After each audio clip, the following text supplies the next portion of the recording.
ये है NH 701 new bypass from Bumhama to Badargam, और इस वक्त की जो लोकेशन है ये है बहीपोरा। और इस वक्त यहाँ पर आया है रेवेन्यू डिपार्टमेंट का कमीशन, कुपवारा रेवेन्यू डिपार्टमेंट का कमीशन यहाँ पर आया है।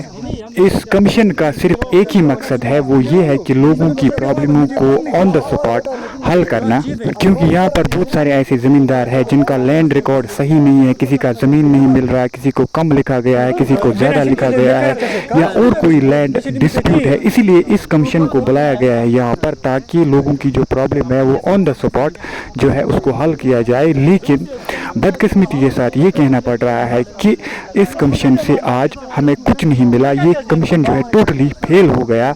बड़े अफसोस की बात है कि एक भी माकूल जवाब कमीशन नहीं दे पाया एक ज़मींदार को, ताकि ज़मींदार जो है वो सेटिस्फाई हो सके कि मेरा मामला जो है वो अब ठीक हो गया।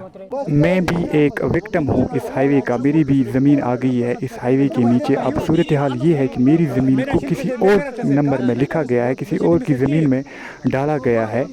बड़ी बदकिस्मती की बात है जब रेवेन्यू डिपार्टमेंट ही ज़मींदार से कह रहा है कि आप जाओ श्रीनगर मुहाफिज खाना, वहाँ से आप नक्शा लेकर आओ, तब जाकर हम तुम्हारी ज़मीन की निशानदी करेंगे। अब ये कहाँ की बात होगी? एक तो हमने आपको अपना पेट काट कर दिया, अब हमें खुद ही नक्शा लाना पड़ेगा। अब आपके पास रिकॉर्ड नहीं है। क्या आपको नहीं लगता है कि रेवेन्यू डिपार्टमेंट की इन बातों से पूरे रेवेन्यू डिपार्टमेंट पर सवाल या निशान खड़ा होता है?